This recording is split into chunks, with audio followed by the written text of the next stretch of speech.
2025 বৰ্ষৰ আইপিএলৰ বাবে প্ৰতিটো দল হাজু হৈছে আইপিএলৰ টিম মেনেজমেন্ট হাজু হৈছে বুলি ক'ব লাগিব আৰু বৰ্তমান সময়ত ৰাজস্থান ৰয়েলছ দলৰ ফালৰ পৰা বহুত বেছি ডাঙৰ খবৰ ওলাই আহিছে আৰু ফাইনেল হৈ গৈছে যে তেওঁলোকে কোন কেইগৰাকী খেলুৱৈক ৰিটেইন কৰিব কাক এৰিব এটো একেবাৰে ফাইনেল হৈ গৈছে আৰু এইকেদিন আইপিএল নিলামিৰ ওপৰত বহুত খবৰ ওলাই আহি আছে কাৰণ আমি সকলোৱে জানো যে এবাৰ আইপিএলৰ ডাঙৰ অপচন অৰ্থাৎ মেগা অপচন হ'ব আৰু তাতেই বহু খেলুৱৈৰ এতিয়া ভাগ্যৰ নিৰ্ণয় হ'বলৈ গৈ আছে আৰু 5 গৰাকী খেলুৱৈ হয় এটা টিমে মাত্ৰ 5 গৰাকী খেলুৱৈহে ৰিটেইন কৰিব পাৰিব বুলি আটাইতকৈ বেছি বৰ্তমান সময়ত ডাঙৰ খবৰ বা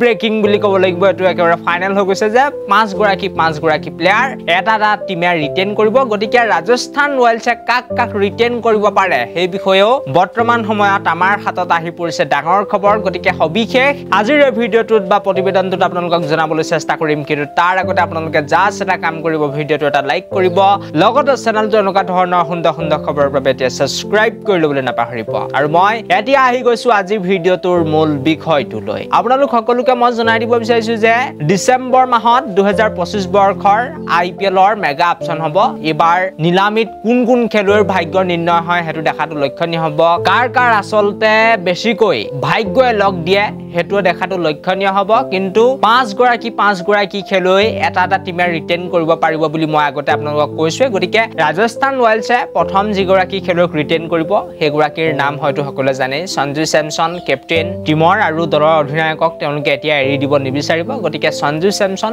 ফাৰ্স্ট চয়েস হ'ব তেওঁলোকে ৰিটেইন কৰিব বিচাৰিব প্ৰায় 16 কোটি টকা তাৰ পাছতেই 2 নম্বৰতে এগৰাকী খেলুৱৈক ৰিটেইন কৰিব বিচাৰিব ৰাজস্থান ৰয়েলছে হেগৰাকী খেলুৱৈৰ নাম হৈছে জছ ইজ বছ মানে জছ বাটলাৰ আৰু জছ বাটলাৰক হয়তো এতিয়া যি আমি জানিব পাৰিছো 14 পৰা 16 কোটি টকাতে ৰিটেইন কৰিব পাৰে বুলি জানিব পৰা গৈছে জছ বাটলাৰক অকমান দাম তেওঁলোকে দিবই লাগিব বা পইচা দিবই লাগিব তাৰ পাছতে আৰু কাক ৰিটেইন কৰিব বুলি ক'লে আপোনালোক সকলোকে মই জনাই দিব বিচাৰিছো যে থাৰ্ড যিগৰাকী খেলুৱৈক ৰিটেইন কৰিব হেগৰাকী খেলুৱৈ হৈছে ট্ৰেন বল নিউজিলেণ্ডৰ বলাৰ হয় আৰু দুগৰাকী বিদেশী তাৰ লগতে 3 গৰাকী আমাৰ ভাৰতৰ প্লেয়াৰ ৰিটেইন কৰিব পাৰিব এটো বিসিসিআইৰ নিয়ম হ'ব আৰু 4 গৰাকীও আমাৰ ভাৰতৰ কিন্তু খেলুৱৈ ৰিটেইন কৰিব পাৰিব কেৱল এগৰাকী বিদেশী খেলুৱৈক ৰিটেইন কৰাৰ যে নিয়ম হেতু আছে বুলি গম পোৱা গৈছে কিন্তু ৰাজস্থান ৰয়েলছে দুগৰাকী বিদেশী প্লেয়াৰক ৰিটেইন কৰিব আৰু আমি সকলোৱে জানো ট্ৰেন বল তেখেতো বহুত বেছি ভাল বোলিং কৰে আৰু ট্ৰেন বলটোক হয়তো 12 কোটি টকা মান দিব পাৰে বুলি জানিব পৰা গৈছে তাৰ পাছতে চতুৰ্থ আৰু পঞ্চম স্থানত কাক